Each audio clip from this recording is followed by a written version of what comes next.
one of the things I had to learn, and I'm not saying I was brilliant at this, by the way, is just don't be attached to the outcome. Rejection for me, even though you wouldn't see it on the outside. I'm fairly calm on the outside. It's what's happening on the inside. If I did all the hard work and then they said no, and it would feel like there was, what am I doing wrong? I'd have to go and reflect on it and things like that until I realized it's not up to me. It's just not my business. Welcome to Career Coaching Secrets, the podcast where we talk with successful career coaches on how they built their success and the hard lessons they learned along the way. My name is Davis Nguyen, and I'm the founder of Purple Circle, where we help career coaches scale their business to $100,000 years, $100,000 months, and even $100,000 weeks. Before Purple Circle, I've grown several 7- and 8-figure career coaching businesses myself, and have been a consultant at 2 career coaching businesses that are doing over $100 million each. Whether you're an established coach or building your practice for the first time, you'll discover the secrets to elevating your coaching business. Welcome to Career Coaching Secrets podcast. I'm Pedro, and today I'm joined by Reem, a seasoned corporate trainer and executive coach who has built her reputation leading high-performing teams through strategic transformation. What caught my attention about Reem's approach is her use of the throes of change framework, demonstrating her commitment to structured methodologies that drive real results in business planning and team development. Her unique combination of marketing expertise and strategic human resource management sets her apart in the coaching space, particularly her focus on sales effectiveness and career development for both individuals and entire teams. With her postgraduate diploma in strategic human resource management backing her Bachelor of Commerce, Reem brings both academic rigor and practical experience to every engagement. Welcome to the show, Reem. Oh, that was really good. Thank you. Lovely to be here. Lovely to have you. Also, you're the one to blame, okay, about the introduction. So I'll just put it out there. And like I said, great to have you, and I always like to backtrack a little bit, rewind a bit, because every coach has that moment where they look at their life and say, yeah, I guess this is what I'm doing now, right? So when was that for you, Reem? So it would have been probably around 9 to 10 years ago. So I'm coming on to my 10th year. I was in the corporate space working for large global matrix organizations in the pharmaceutical space for about 21 years or so. And as you climb the corporate hierarchy, you get to know things a lot more. So I was always in the people space, but the higher up the corporate hierarchy I was going, the more I was getting into PowerPoints and spreadsheets and the right sizing, downsizing, correcting, all those terminologies. And I was moving away from the people side of things, but I also noticed a lot around what performance, because for me, human behavior and performance are key to driving growth in organizations, but we have to allow for people to thrive as well. And that's what really caught my eye. And I went, well, how do I do this?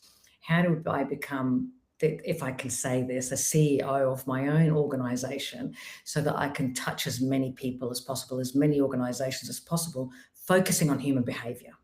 Interesting. So it sounds like you're distancing yourself from what truly brought you joy, which was the connection with people, right? So what I want to understand is when did it shift from moving towards corporate to your own business, right? You're in your 10-year in right now, you're about to be. Yeah. When did you felt that shift from I'm helping people in your coaching business, in the early days, right? To, you know what, I'm building a real business around this, That's such a good question. And, the transition's not always as obvious. It's not one of these, in 1955, and I'm making up my, years here, but I came to this and it was 15th of June, and then I just figured it out right there and then. It really was a progressive realization of that worthy ideal or a goal. It was a dream.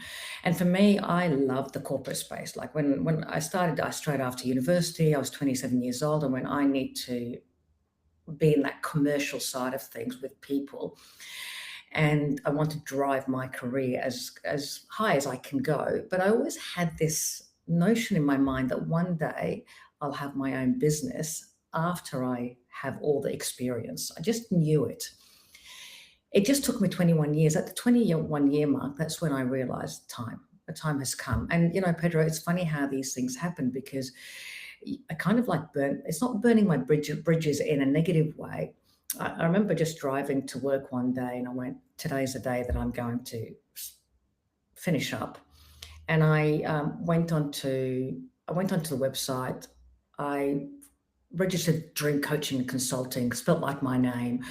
I got an ABN. Had a friend of mine just create this really bad business card. I went, "You beaut, I'm in business." That was it.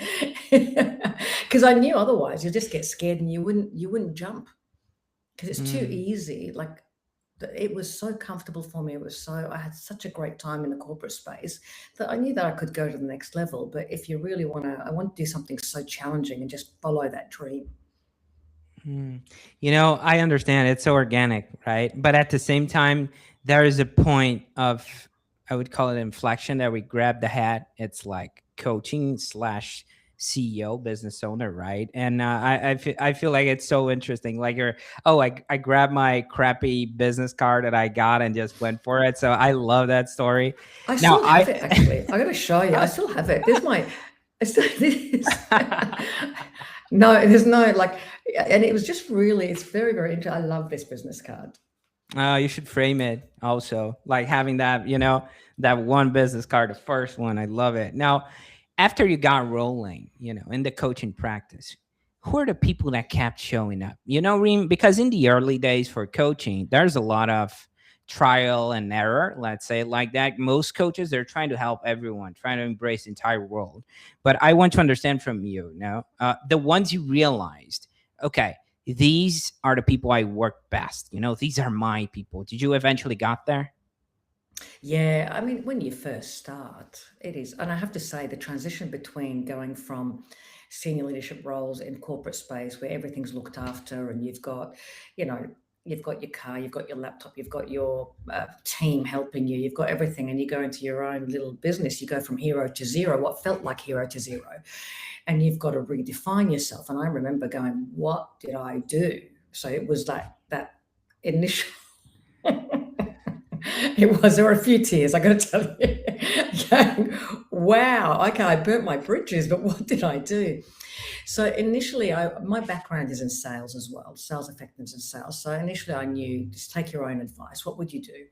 And ultimately, it's about how do you go and see people and connect with people? And yes, in the beginning, there was whoever will talk to me, Pedro. I was like, I'm going to do speed dating of networking, and who's willing to see me and listen to the story and ask the questions. And I remember in the first month, I picked an industry event and I saw 40 people in the first month, Wow. literally 40 coffees. So you can imagine how like rigid I was, but it was just see 40 people. And I knew all I needed was just to get started. But there wasn't while I can say I wasn't that strategic, who am I going? It's people I knew. That's where I started. So I went to people that I worked with, my old colleagues, things like that. And over time, I started to refine that. Okay. You know what? There is something that I see a lot of people doing, especially sometimes in the coaching space. It's like they're so comfortable to talk with people that are not inside their network, but they're not as comfortable to reaching out to people that they actually know. I'm not sure if they're afraid of being judged. Oh, I was in this big corporate job, and now I'm. And what are people going to think about me? That type of Oh, mentality. So, do you see that happen a lot? Because when you mentioned the networking, the people that were actually close to you, it's natural, but at the same time, for some people, it's not as easy, right? it's very hard. Even for myself, it was hard because then all of a sudden I had to be willing to be rejected by people who I knew really well, who knew me really well. So I learned a lot from that though, because when you've got a particular role, people had to see you. So no one ever deleted like from their calendar or cancelled appointments with me in the corporate space. All of a sudden in my own business, people go, "Oh, no, I can't make it today," or "I can't do this," or "I can't do that." So I had to learn really quickly. Or people promise things. Look, human behavior is really interesting. And as long as I think I came to the realization is just expect to be disappointed by human behavior, not by people. just human behavior.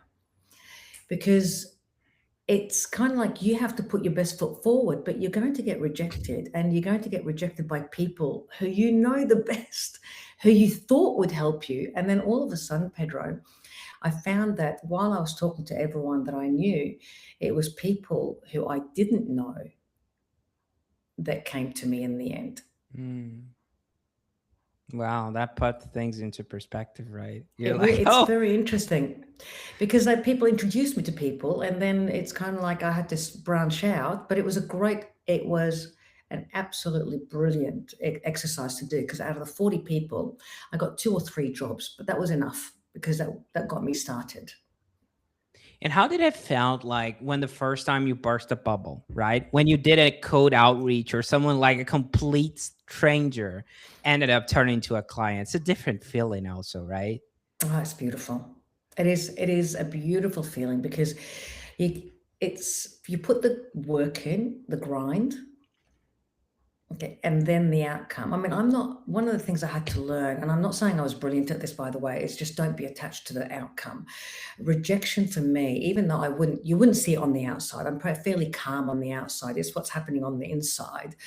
If I did all the hard work and then they said no, and it would feel like there was, what am I doing wrong? I'd have to go and reflect on it and things like that, until I realized it's not up to me. It's just not my business. So when they did start to sign up, and people who I didn't know, it was a beautiful feeling. Mm. Okay, interesting. Now that's the coaching side. And what I want to talk about a little bit, it's like the part nobody escapes, right? Marketing. So, how do people usually find you now, Reem? How do they find me? It's funny, even though my background is also in marketing, coaches really get into can especially when you first start, into this whole attraction marketing piece. And you can spend a lot of money and make a lot of mistakes until you learn what's needed and what's not needed. Okay. So right up front, when I first started, I didn't have a website. I had that business card that I showed you. It was pretty cool, but I didn't have a website. I didn't even, I wasn't on social media per se. It was all for personal use. And I relied on myself to talk to people and to networking and things like that. Over time, I ended up building a website. I ended up building a social media platform. But I still to this day use my social media platform for more branding and awareness, value adding, as well as sort of proof of who I am. So people meet me, they go, what's the first thing they do is they go to my Instagram or LinkedIn account. So I do it a little bit back to front, even though now it's much stronger. So because it's been 9 years, I've got visibility. How I use marketing is through value. It really is about how do we get people to genuinely get to know you, and how do you touch people through value and adding back to them, and allowing them to reach out to you. I don't do attraction marketing per se. It's around authentically showing up and sharing what it is that I love the most. And then when someone, look, I truly believe this, when someone needs you, they will be in contact with you. Mm, And I still okay. do reach out in terms of the personal reach out. I love the personal. The personal reach out's incredible. It's so powerful. Yes, especially when we're talking about AI, right? There's always that first filter nowadays that I feel like it's people, am I talking to a bot? Right. So the in person event kind of kills it. It's like, yes, I'm a real person. So that's one thing. Now, imagine I looked at your LinkedIn, your website, your content on Instagram, and I'm like, okay, this seems like Reem is pretty cool, right? I start resonating with what you post and all of that. And eventually I want to know what working with you actually looks like, right? So walk me through it from my perspective as a client, considering I'm being onboarded, right? So how do you structure your coaching business? That's basically the question. Okay, so from pre-sale to like pre-contract to starting up with me. Well, however you want to put it. I Okay, mean, I Mine is a three-step approach. I try to keep everything really, really simple. It might be three, maybe four steps. It depends on the person and what they're ready for as well. There's no point in speeding things up. Sometimes it's good. Sometimes you have to slow it down as well. But let's just say someone gets in contact with me. The first thing I do is just get to know them. There really is, and ask a lot of questions. Now, most people are, I find most people are worried about that first call. To me, the first call is the easiest call, easiest by far, because you're getting to know them. It's fun, it's exciting, you're asking them questions. They're doing the heavy lifting, not you.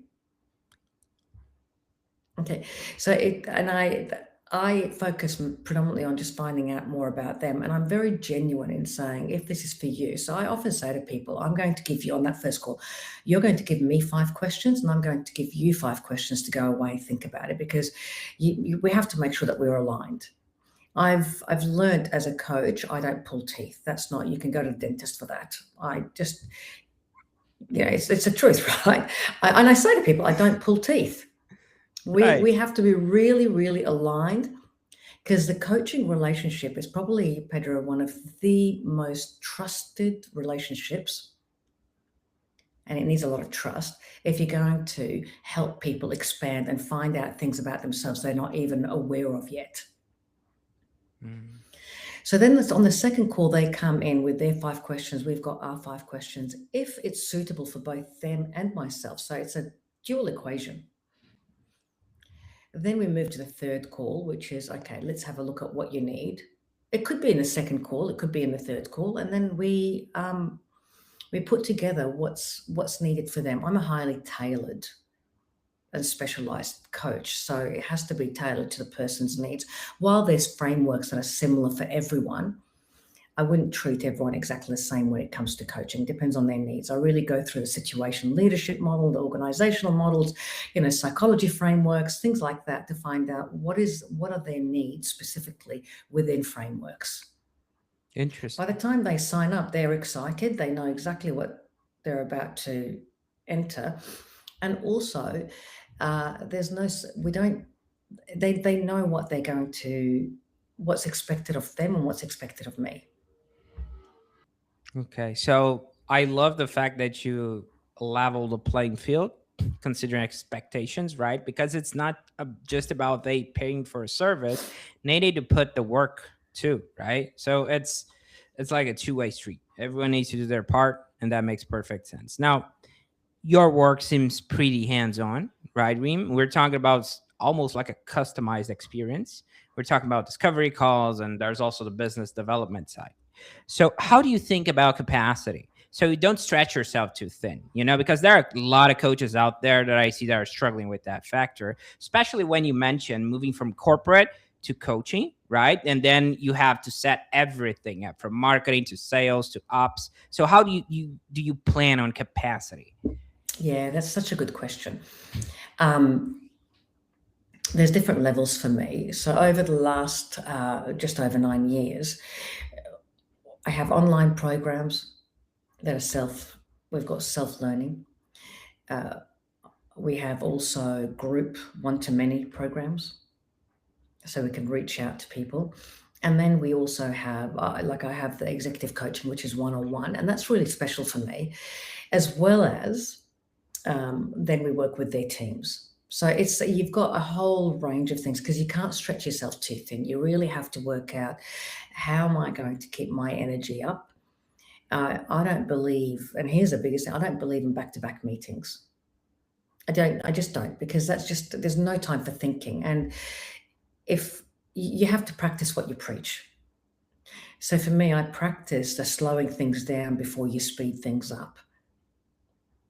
Throughout the day, I have to have intervals, and I'm not going to go from person to person to person to person in back-to-back meetings. So that way, what I do is I go, okay, what's good enough? What are people? That's why discovery calls are important. They don't always take a long time. I'm not saying I spend hours on them. Some of them are only 5 minutes. Some of them can be an hour. Some of them, it depends on what people are interested in.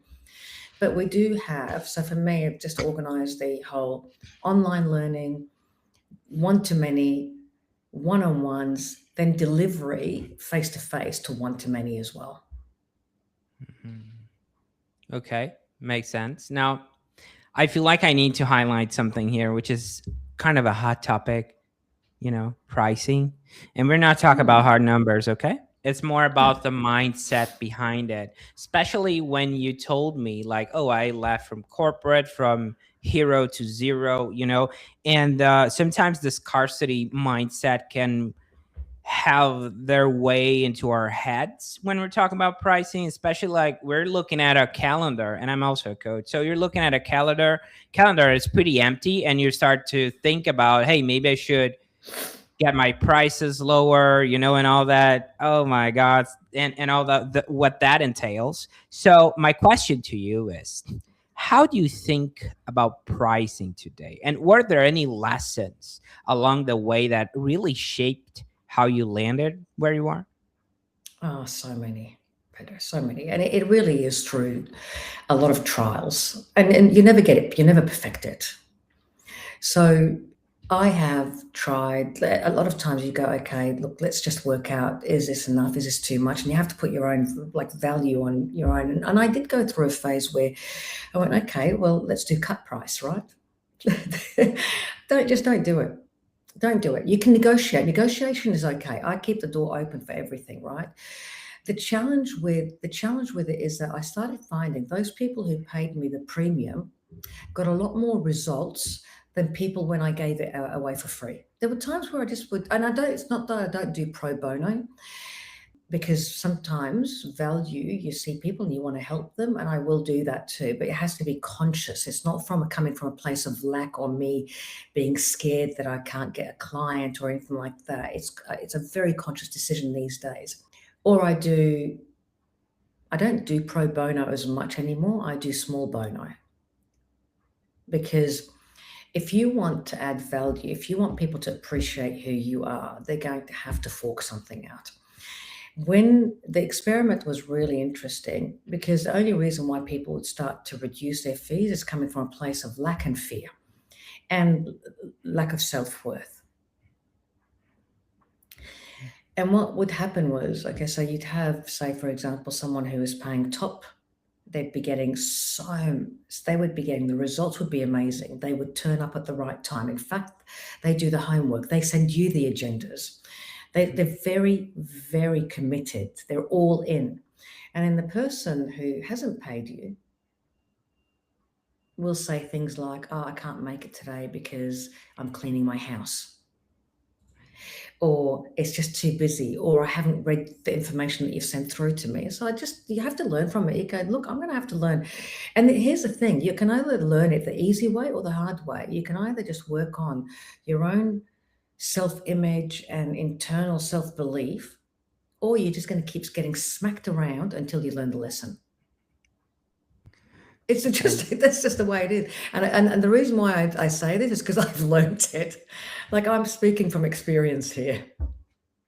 Exactly. That's the reason I ask, and I think one word that you said is like crucial here. It's like commitment, right? They need to have some skin in the game. If they don't, it's like worthless from their point of view, because they have no commitment. It's like, yeah, whatever. I mean, it's free. If I don't show up, If you don't show up, I won't do it.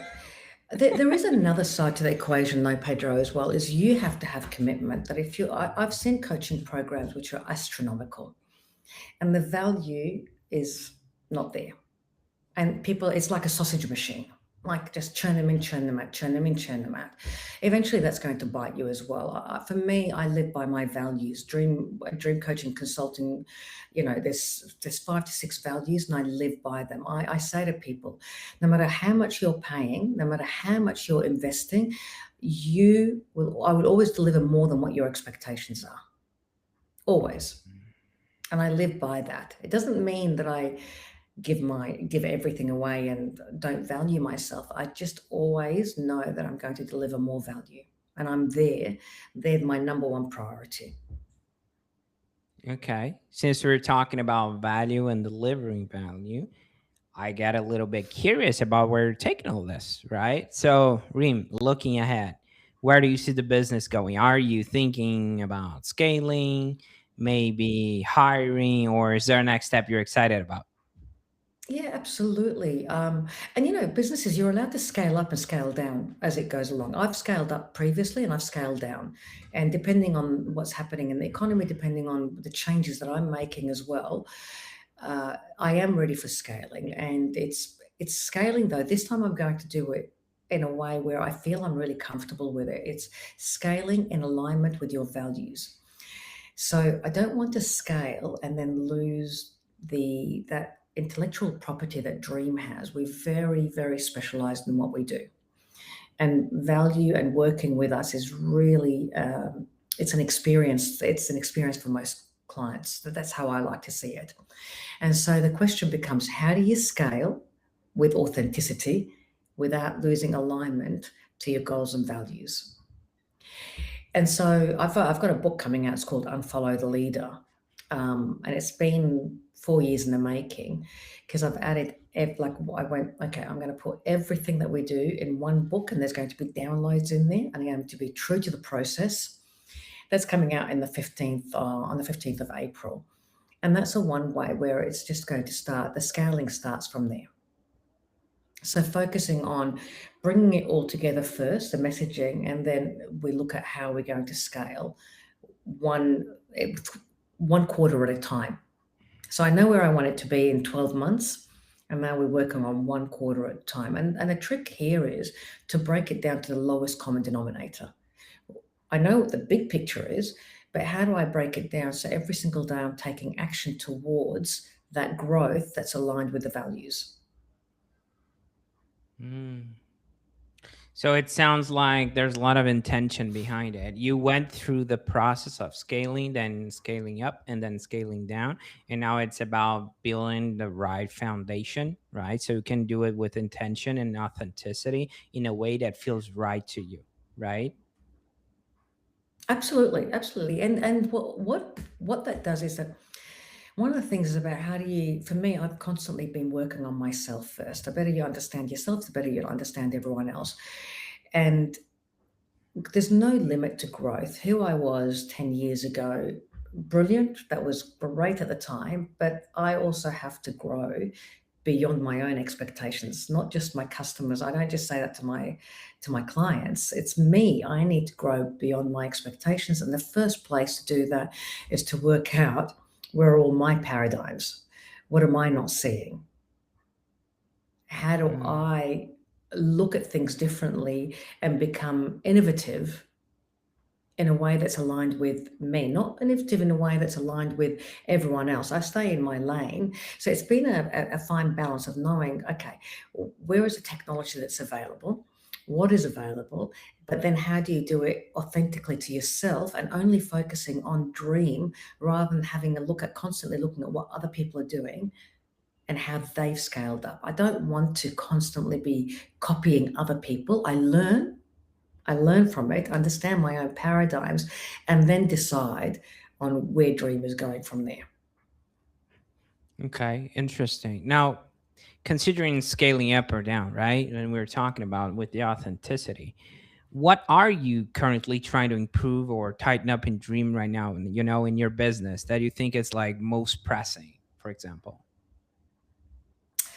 The most pressing for me right now and for Dream is our operating rhythm and consistency. The most pressing.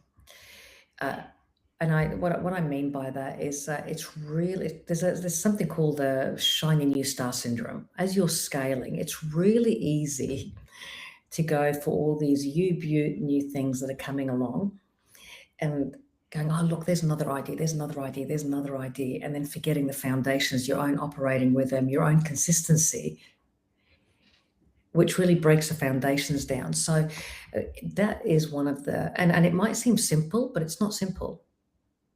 The easier something it is to do, the less likely we're going to do it. And consistency is one of the main things in organizations that can be going, oh, don't worry, we've been doing that for 3 months, so we're not going to do it today. And then today becomes tomorrow. You know, It's pretty wild if you think about it, right? It's like the social media that we didn't have like 20 years ago, and now you're scrolling, and it's like, and I always use this example. It's like AI is dead, next post AI is gonna take over. So it puts us into certain modes, like we're just being drifted all the time if we don't take care of ourselves, because there's so many hooks out there. It's so easy to be passionate about one of them because they do good marketing eventually, right? Someone clicks with you in the messaging, and you're like, if you have this project that you're dialed in and working on it, and you're like, some external factor starts to question that. Sometimes we let it leak, and then we're chasing some other stuff that we shouldn't be chasing in the first place. I think that's basically what you told me, but I'm not Yeah. 100% sure. No, that is exactly it. It's the shiny new star syndrome. It's like there's so many things, and change is really quick right now. You see it on social media. AI is a wonderful tool, and there's so much that we can do with it. But it is real change, and the question then becomes: are you doing the things that we know fundamentally are needed for a business consistently, or are you sacrificing those basic elements for those new things that are coming out? I feel like the need to ask you something, because you mentioned that your work at Dream is so, it's so contained and based on you guys are so experts at what you do. You have that specific outcomes that you deliver. So if I'm like a potential client, I'm wondering right now, what would you say? And I understand there are a lot of nuances there, and a lot of variables, like the frameworks and all of that, the customer experience. But if you had to pinpoint at least one or 2 points that makes you shine, stand out, makes your business different, what would you say that is? Okay. We bridge. I think the main thing, and the reason why I'm quick to answer that question is because I've been looking at it for a very long time now to go, well, what is differentiation? It's one thing to say we're different, but what is a differentiation? What truly makes Dream different? We truly bridge that knowing doing gap. The knowing doing gap in everyone's life, in organizations, in teams is real. So we align strategy. We do. I love strategy. I mean, I was just like, it was almost like I was weaned on strategy from a very young age. So what we do is we align strategy. So it's great. You want a strategy. It's very important. You want to have a look at that. But how do you align that with behavior and culture? And then the organizations or the businesses can perform while people thrive, not at the expense of people. So what does that mean? It means that you have a look at that situation leadership model. It means you really have to identify, what do people need? When do they need hand holding? When do they need a safety net? And when do you need to allow them to fly on their own? So I put skin in the game. I say your growth is very important, and I take the responsibility. I take part responsibility for your growth. It's not only you, but you have to take responsibility for your growth. But I will take also that responsibility with you. And that's the differentiating. I don't back away from that. I'm not shy from it, because I really back our work to know that if we follow these steps, if we do certain things, if we provide the right safety nets for organizations and our clients, then they will perform and people will thrive and there will be cultural change. And I'll back that up. I think that's the difference there. Hmm.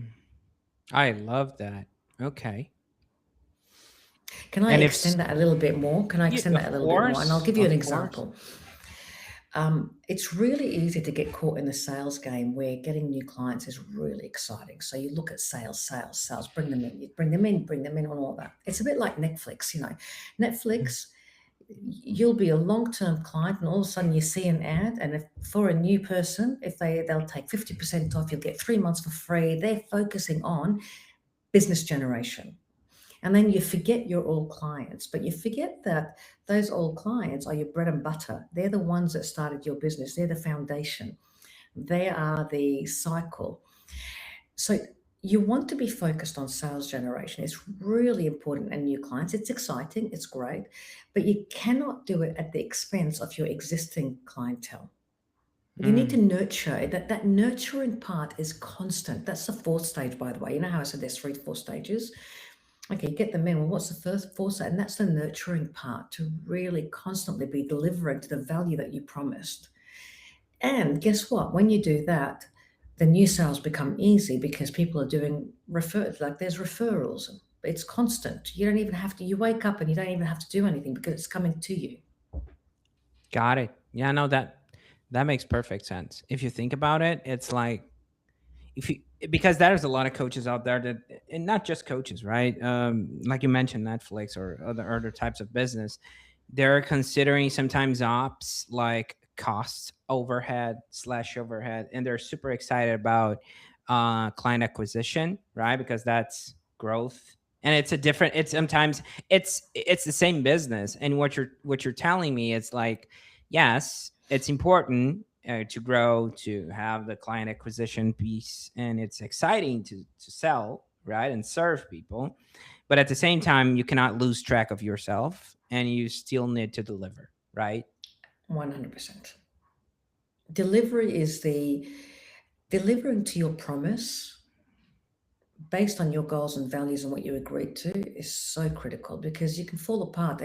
And coaching is not owning your own business, and coaching is probably one of the hardest spaces to be in. I mean, while I talk, you know that anything could go wrong tomorrow, and you're only as good as your last sale, and you're only as good as your own values. So anything could go wrong tomorrow. Um, and coaching is one of the first things when the economy is down, when people there's things that are tightened and things like that. And I'm really aware of what's happening in the global market right now. It's not an easy space to thrive in as a coach if you're not looking at the 4 stages within your business. And if you're not delivering, it's the first thing that people let go of, because they go, well, and especially with AI now, here's the thing. Like, AI is really strong. I've tried it for coaching. Like, I've gone in there and I've gone, well, what would you do in this situation? How can I do that? And it asks you questions. I go, act like my coach. It can do the job. Mm. So how are you going to differentiate yourself from all the plethora of information available online for free? You got to stand out, you got to do something different. It's about the entire cycle, right? It's nurturing and all the bits you mentioned. 100%. Exactly. Yeah. Reem, and if someone and listening wants to connect with you or follow your work, where can people find you and connect with you? I made it really easy, really, really easy. So you can go to dream.com.au. You can go to Reem Borrows website. You can come to our Instagram page, which is Dream Coaching Consulting, under Reem Borrows. You can go to LinkedIn, Reem Borrows, or Dream Coaching and Consulting. As long as you type in Dream, DREEM, like my name, coaching and consulting, there's everywhere. Facebook, there's not a place that we don't. The only place I would think I'm not in, I'm not on X. I finished up with X a little while ago. It just became a little bit too much, and I'm not on. While we started with what do you call it? Oh, was it TikTok? I came off TikTok as well, but you Okay. can contact me there. 100%. And we're going to have the links in the description for the episode. So no worries there. You know, Thinking out loud right now, like I feel like I need to highlight certain parts of our conversation today that I feel like are very important. Well, first of all, moving away, from the people. When we were talking about the origin story, and you're like, you know what, I'm moving away from the stuff that really brings me joy, the people side of things and all that. I think that is so interesting, and also so important to always keep your true self aligned with what you want to do, and what brings actually happiness to you. So even if it's in that workspace, and that is like, okay, this is not working for me anymore, I'm gonna try something different, because I see a lot of people at the end of the day, they're keep pushing towards something that they're not really happy about it. Other thing that you mentioned, I think that was so funny, it was like the speed dating for networking. You reminded me of that book, Super Connector, which I love, but you brought it to another level. That is so interesting. The rejection bit you told me about, don't be attached to the outcome. At the end of the day, I see a lot of people. I'm not gonna say it out. I don't want to say it like most, but I've talked with a lot of coaches, especially women, that had trouble with the rejection, and they were like, "I cannot do sales because I feel rejected," and all that. I think that's such a powerful reminder to not be attached to it. It's nothing personal. Sometimes it's just not gonna work out, and it's good that you're being rejected, right? Absolutely. Look, fall in love with it. If I've got one recommendation, is fall in love with rejection, because at the end of the day, you only begin to sell when someone says no. If someone says Mm, no, it means you've got the opportunity to ask questions. And it's not a rejection as a no. I see everything as a possibility. It's just not yet. mm, But you have to develop that thick skin, a little bit of a thick skin, that it's not, nothing's personal. And so don't be attached to the outcome. It's not about you. It's not your business perfect. anyway. Yes, it's about their beliefs and what they feel is most important for them at the Yeah. moment, not necessarily you. That's Yep. 100%. I agree with that. Now, I love I think it's the experience you brought to us today about being able to scale up and then scaling down. I think it's like a very powerful reminder to coaches out there that are trying to scale up, and that sometimes they need to take a look of exactly what they want to do. Be intentional about what they want to do and how they want to do, because there is not all not everything is perfect. Even if you scale Never. up, exactly. Reem, this is my long-winded way of saying that I appreciate what you do. I appreciate you being here and sharing so openly today. Okay, it was great having you on. Thank you for having me on, Pedro. It's just been such a pleasure. And you're such a good interviewer too, by the way. That's it for this episode of Career Coaching Secrets. If you enjoyed this conversation, you can subscribe on YouTube, Spotify, Apple Podcasts, or wherever you're listening to this episode to catch future episodes. This podcast was brought to you by Purple Circle, where we help career coaches scale their business to $100,000 years, $100,000 months, or even $100,000 weeks, all without burning out and making sure that you're making the impact and having the life that you want. To learn more about our community and how we can help you, visit joinpurplecircle.com.